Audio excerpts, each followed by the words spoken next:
Welcome back to the channel, Young Broken Board. I'm your host Void, and I'm on a journey to see if it's possible to beat Eldenring without dodging. Let's talk rules. The rules of the challenge are simple. I cannot jump or dodge roll attacks. And yes, this includes things like Bloodhound Step and any other sort of dodge mechanics. Now, for the sake of preventing me from an early diagnosis of liver failure, I will allow myself to use Torrent in open world. However, I cannot use his jump, and I will be utilizing roll recovery in case I get knocked down. Now, that would be a simple enough challenge, you see, but I do enjoy a bit of pain. It helps me deal with the pain in my brain. So, to prevent me from relying on broken metas like Answer Rapier, I will have to switch weapons after each story-related remembrance boss. Now, if that sounds fun to you, consider subscribing, and if you enjoy the video, feel free to leave a like, it helps out a lot. Now, with that shameless begging out of the way, let's get into this. So, I chose to go with the warrior class, as it comes with our trusty best friend, the shield. That stacked with the best health, stamina, and strength stats, this would be vital if I was going to survive. The first boss on our chopping block is Godric, but before I can get to him, I have to go through the Golden Order's biggest simp, Margit. Now, to take down Margit, we'll need his shackle. What? Oh, hell. Bro, what are you talking about, man? Now listen, I can hear it already. But listen here, if this isn't going to be a fair fight for me, you can bet it's not going to be a fair fight for them. So, I spent the majority of my first hour or two running around and collecting runes. Now, this was all going well until my first real challenge. Enemy ganks. It was at this moment I knew this was going to be a lot harder than expected. And like a Dominican stripper named Lewis who swallowed one too many Vigras, they just keep on pounding. Don't ask me how I know. After beating Godric's strongest warriors, I had a quick talk with Melly Melly to gain the ability to level up. I then let Ensha beat this bloody finger, where I then embarrassingly almost lost to Patches. Not my proudest moment. My next target would be this dragon, except this one is immune to jackasses with Riz, so I put belt to ass and slew the dragon. Sorry, donkey. After that, I went on to kill a couple other minor bosses, and with that, I had enough schmeckles to buy the shackle. Now, going into this fight, Margit didn't really worry me that much, as I knew he did very low damage, and he's meant to be much of a pushover. But, despite that, the Holy Blades bypassed shields, which did give me a bit of trouble, but after a couple attempts, he went down easy.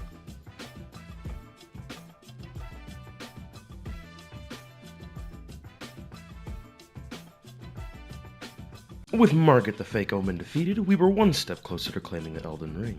I decided to avoid using the front gate as well. I'm too much of a pussy. And the idea of electric ball therapy sounded more appealing than going through that. Now, journeying through the castle walls wasn't easy, as these walls were tighter than your mom's But on my way, I took a dive into Diddy's chamber, where I proceeded to lose all my runes. Several times, mind you. But after getting my get back and reclaiming my dignity, You cannot take my booty! I moved on to the main path.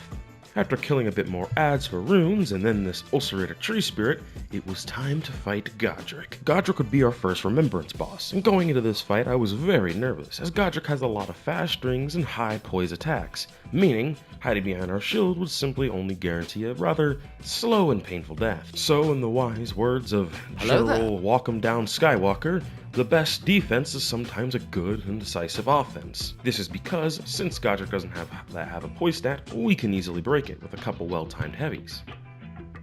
And with that, voila, his poise was broken, allowing me to do some massive damage. My secret weapon in this fight was this big axe. I had put many stones in this to upgrade the damage to allow me to do massive chunks for his health.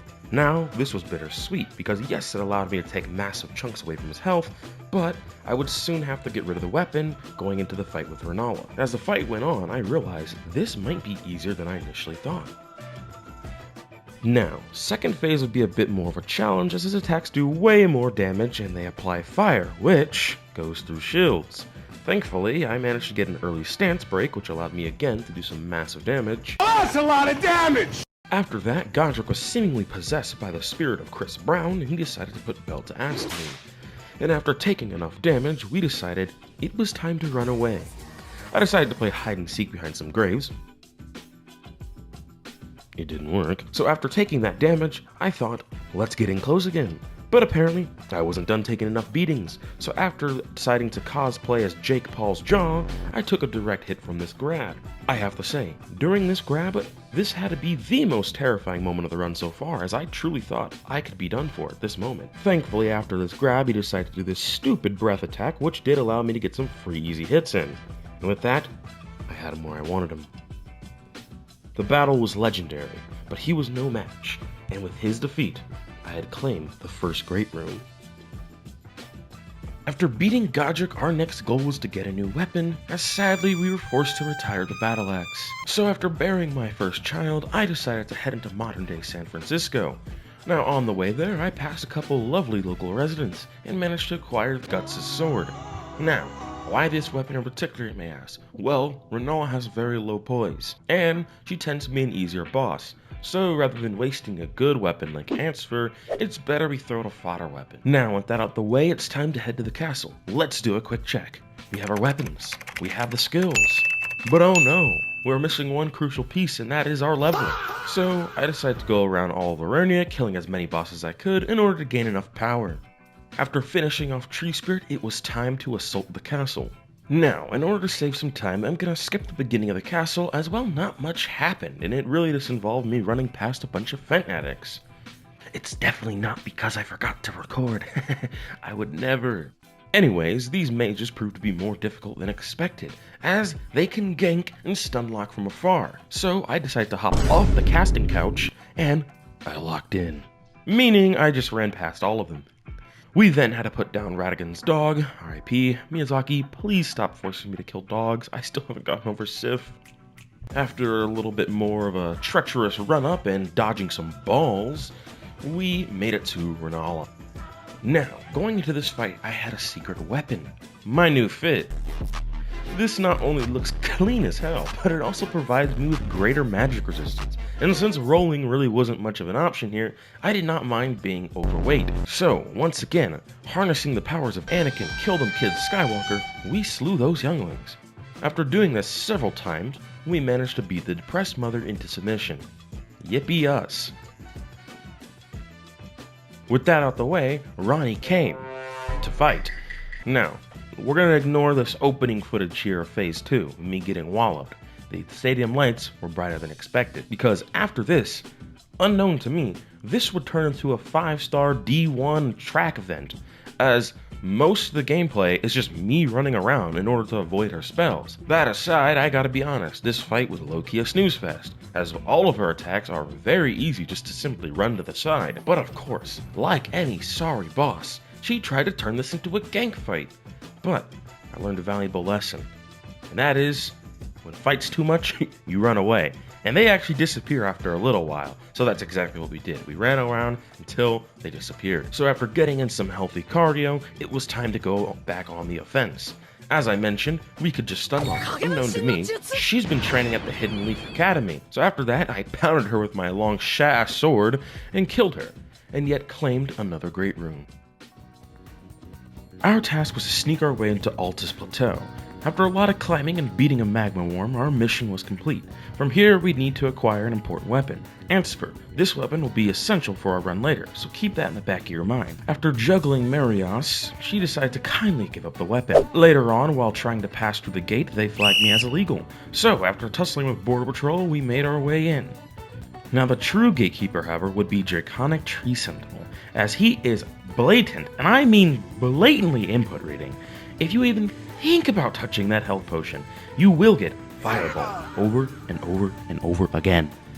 Now, and tell me that, why is he resistant to everything? Somehow, I kid you not, this boss took me the most tries and ended up being the most difficult boss of the run so far. I kid you not, this boss had me on the verge of having an aneurysm. I was about to crash out. But, after calming down, we killed him. And then I went on to harass the local plant life as payback, and I made our way through the capital, making sure I slaughter all the civilians inside. Fuck you, Draconic Tree Sentinel. With all that slaughtering out of our way, it was time to fight Morgoth. Now, calm down. No, alright. I know that sounds bad. I know what you're thinking. Is that Melly Melly? And why are there summons? Listen, I have this thing called a job. And while I could use no help, that wasn't one of the rules. I think of it as more of a great equalizer. It levels the playing field, if you will. Plus, this boss was still plenty challenging, as his whole entire kit is a direct counter to my build. He has a hammer which does massive strike damage that eats through my shields, and he does holy damage. On top of that, he has a huge arsenal of wide AoEs and quick bursts that can easily kill any summon I have. If anything, they act as more of a glorified aggro war. So, what was my strategy? Well, strategy is quite simple. It is to overwhelm him with damage, and to get him into phase 2 as fast as possible. Because while yes, he moves faster, he has significant less holy weapons, which is better for me since I need to hide behind my shield. Now, my weapon of choice? That would be the Frozen Needle, as this applies frost and is a thrusting weapon, which allows me to hide behind my shield like a little bitch. Doing that allowed me to get some massive frost damage.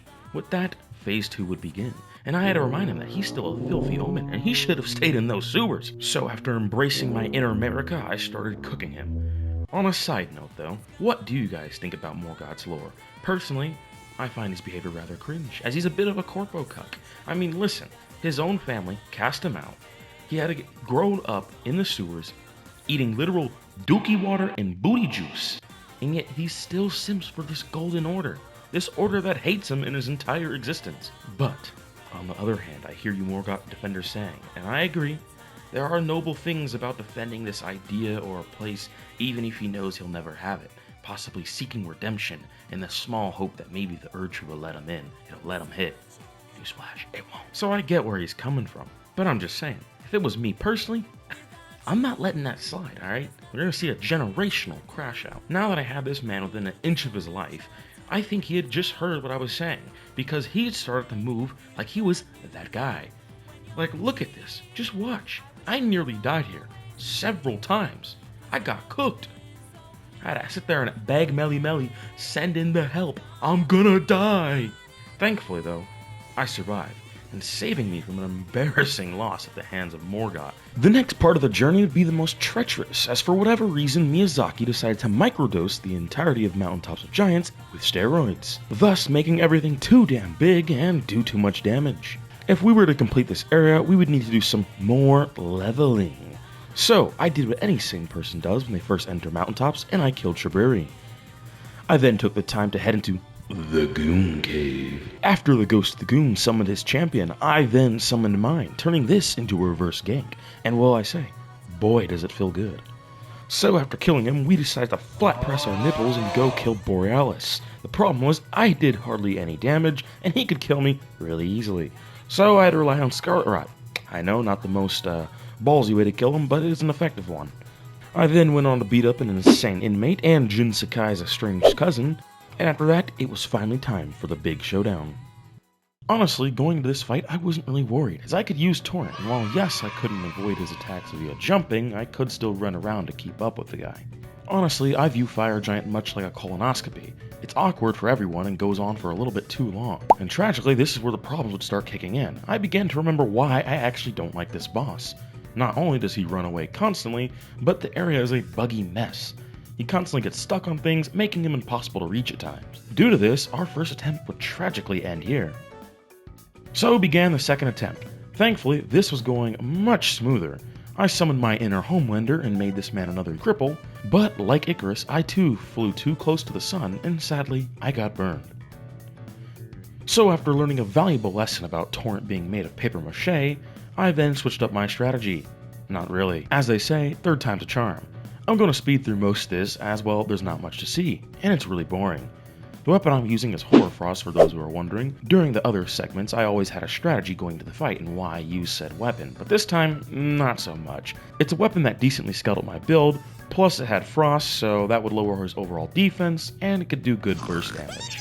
As I alluded to earlier, I don't like this area. I think it's full of overscaled and annoying enemies, and the boss is a total mess. After dodging all the dogs and birds and weird hand creatures, you get rewarded with Fire Giant of all bosses. All of this is compounded and made exponentially clearer when you see the better winter map is literally right there. But what do you guys think? I'm curious. Do you think this is the worst area in the game, or do you disagree? Anyways, after gnawing on his foot for seemingly an hour, he finally died. Sadly, it was time to say goodbye to Melly. We sat down and enjoyed one last chat. as afterwards she set herself ablaze. Now we must have been drugged by Diddy, as when I woke up we were nowhere near mountaintops and I had a strange feeling in my rear.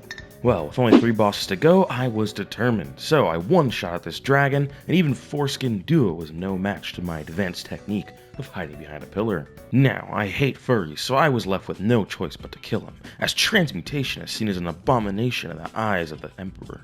Anyways, my strategy. This entire run, I've been saving a bit of a nuke, as I knew, the moment I use it, it's a instant win button. That is Answer. See, Answer just might be the best weapon in the game, providing you have the right build. And well, I have the right build. I figured his first phase would be easy, but honestly, I didn't expect it to be that easy. This is due to my shield, as it blocks 100% physical, although sadly, my joy would soon be turned to sadness, as he had to remind me that he is the one the other demigods fear. Now, the reason I'm using Answer is because he's so damn strong.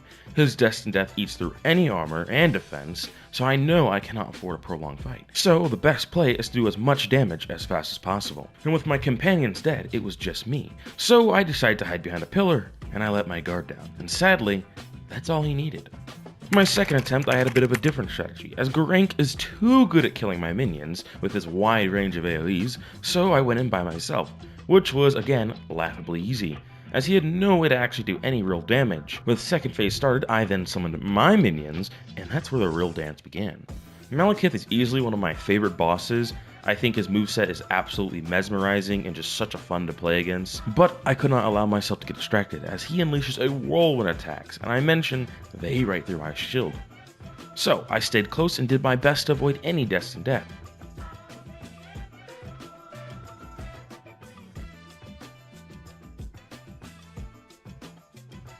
I gave him some back shots when I could, and after a fat low lot of hits, he soon realized Destined Death wasn't going to be enough. So after a long battle, he succumbed to the Scarlet Rot.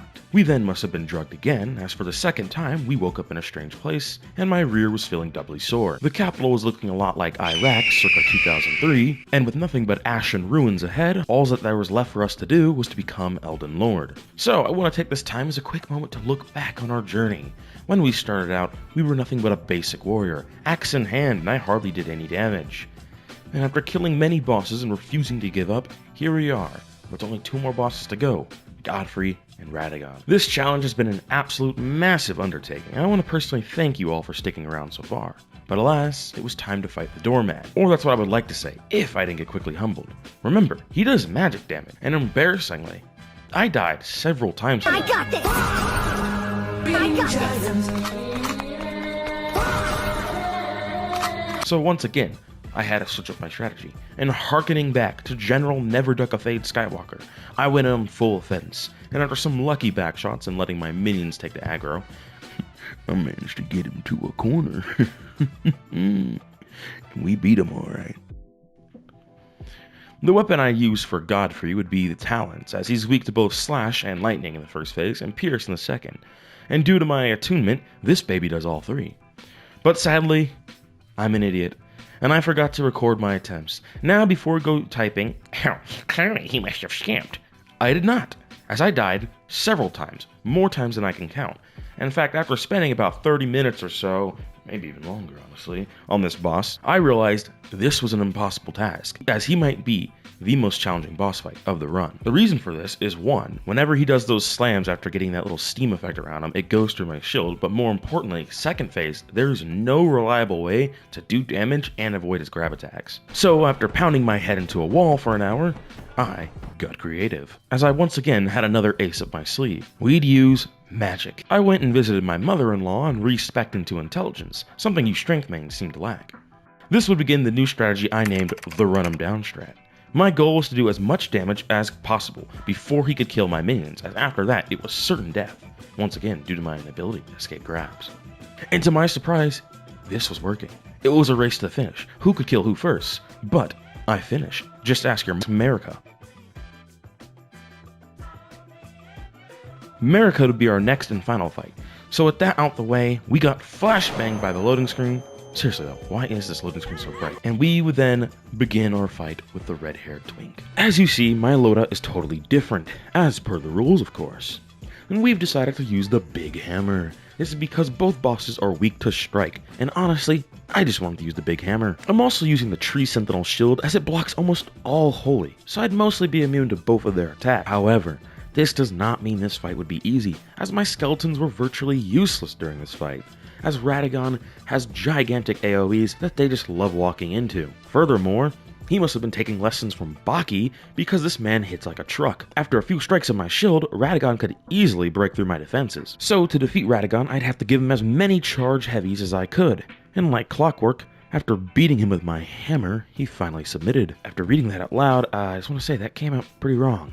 Anyways, on to the most boring part of the fight. The final fight of this game should be S tier, but sadly it's tarnished, wink wink nudge nudge, get what I did there, by Elden Beast. Now, I'm old enough to remember when you couldn't summon Torrent. I even remember when Elden Beast would run away somehow even more than he already does.